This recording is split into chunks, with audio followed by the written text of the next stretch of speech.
আমরা বলেছিলাম যে ডাকসু নির্বাচন, এই ডাকসু নির্বাচনের যে প্রক্রিয়ায় হয়েছে, যেভাবে হয়েছে, সেইটা যথার্থ হয়নি।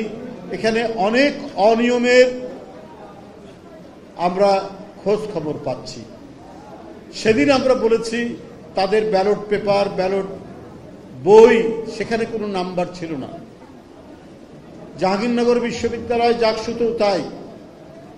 একজন ভোটার সকালবেলায় হাতে লিখে সই করে তাকে ভোটার বানানো হয়েছে, কিন্তু এটা কর্তৃপক্ষ আমলে নেয়নি। ঢাকা বিশ্ববিদ্যালয় কর্তৃপক্ষ তাদের বিরুদ্ধে যে অনিয়ম, তাদের বিরুদ্ধে যে সমস্ত অভিযোগ উঠেছে, সেগুলো আমলে নেয়নি, পাত্তাই দেয়নি।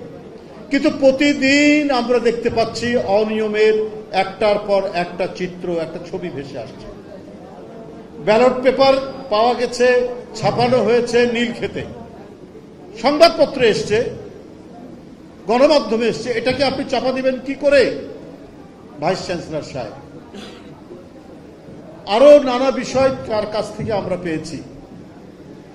এই ডাকসু নির্বাচনকে, আমাদের ডাকসু নির্বাচন হওয়া নিয়ে আমাদের কোনো বিতর্ক বা বিরোধ নেই, কিন্তু যে পদ্ধতিতে হয়েছে আমরা সেই পদ্ধতির বিরোধিতা করছি।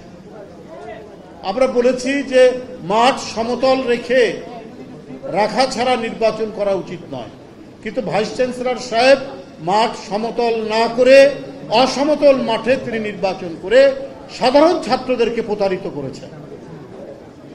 এই কথা একবার বলেছি আমি, সেটা আবারও প্রমাণিত হলো যে নীলক্ষেত থেকে ব্যালট পেপার ছাপানো হয়েছে। তো তাহলে কোনো একটি মহল বিশেষ, কোনো একটি রাজনৈতিক সংগঠন বা কারো উদ্দেশ্য সাধনের জন্য বিশ্ববিদ্যালয় কর্তৃপক্ষ একগুঁয়েভাবে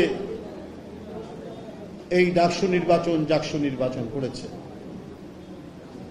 সবারই প্রত্যাশা ডক্টর ইউনূস সাহেবের এই সময়টাতে শেখ হাসিনার আমলের যত পাপ, যত অনিয়ম, যত অনাচার, সবগুলোর অবসান হয়ে সব ক্ষেত্রে স্বচ্ছতা এবং জবাবদিহিতা আসবে। কিন্তু বিভিন্ন প্রতিষ্ঠানে নানা কিসিমের লোকরা অবস্থান করে এই স্বচ্ছতা, জবাবদিহিতা, সেগুলোকে বাধাগ্রস্ত করছেন এবং একটি রাজনৈতিক উদ্দেশ্যে, অশুভ উদ্দেশ্যে কাজ করে যাচ্ছে। এইটা অন্তর্বর্তীকালীন সরকারের দেখা উচিত ছিল, তাদের আরো বেশি ইন্টারভেনশন করা উচিত ছিল। সরকার তো সব দিকে চোখ রাখবেন, অন্তর্বর্তীকালীন সরকার তো কোথাও আলাদা বিভিন্ন প্রতিষ্ঠানকে আলাদা আলাদা একেবারে স্বাধীন দেশ করে দেয়নি। সরকারের দৃষ্টি সীমার মধ্যেই তো সেই প্রতিষ্ঠানগুলো রয়েছে। তাহলে এই সমস্ত অনিয়মের কথা এখন কেন আসছে? তো এই প্রক্রিয়া যদি চলতে থাকে, আগামী জাতীয় নির্বাচন অত্যন্ত ঝুঁকিপূর্ণ হয়ে যাবে। আগামী জাতীয় নির্বাচন অনেক প্রশ্ন উঠবে এবং নানা কায়দা কানুন করে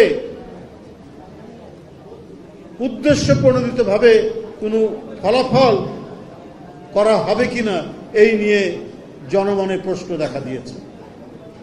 কারণ প্রত্যেকেরই প্রত্যাশা, 16 বছর কেউ ভোট দিতে পারেনি, ভোটাররা ভোট কেন্দ্রে যেতে পারেনি, দিনের ভোট রাত্রে হয়েছে, ভোটারবিহীন ভোট হয়েছে, আমরা আর মামুদের ভোট হয়েছে 2024 সালে। এই সমস্ত অনাচার ভোট, এই সমস্ত অবাধ সুষ্ঠু নির্বাচনকে একেবারে মাটির তলায় কবর দিয়ে শেখ হাসিনা তার রাজত্ব কায়েম করতে চেয়েছিলেন, তার ক্ষমতা ধরে রাখতে চেয়েছিলেন। সেগুলোর যদি কোনো অবশিষ্টাংশ, কোনো চিহ্ন এখনো থেকে থাকে এবং শেখ হাসিনার পথ অনুসরণ করে কাউকে জিতিয়ে দেওয়ার যদি কোনো নীল নকশা থাকে, তাহলে এই জাতির জন্য দুর্ভাগ্যজনক। তবে জনগণ ছেড়ে দেবে না। আমি উপস্থিত এখানে যারা রয়েছেন সবাইকে ধন্যবাদ জানাচ্ছি। আমরা কাজী আসাদ ভাইয়ের আত্মার মাগফিরাত কামনা করছি এবং এখানে তরুণ যারা আছেন, এখানে বয়স্ক যারা আছেন, যুবক যারা আছেন, প্রৌঢ় যারা আছেন, তাদের সবাইকে বেশি বেশি করে শহীদ রাষ্ট্রপতি জিয়াউর রহমানের জীবনী পড়তে অনুরোধ করব।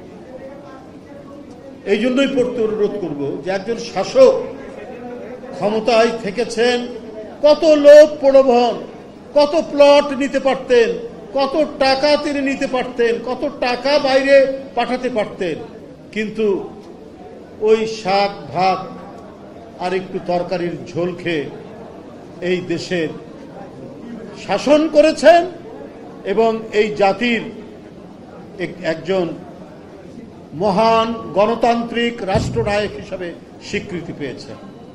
তারই পথ ধরে দেশ নেত্রী বেগম খালেদা জিয়া দেশ শাসন করেছেন সততার সাথে, নিষ্ঠার সাথে, গণতন্ত্রের চর্চার এক মহান দৃষ্টান্ত দেখিয়ে গণতন্ত্র ফেরানোর জন্য এক অকুতোভয় সাহস নিয়ে বিএনপির ভারপ্রাপ্ত চেয়ারম্যান আজও কাজ করে যাচ্ছে।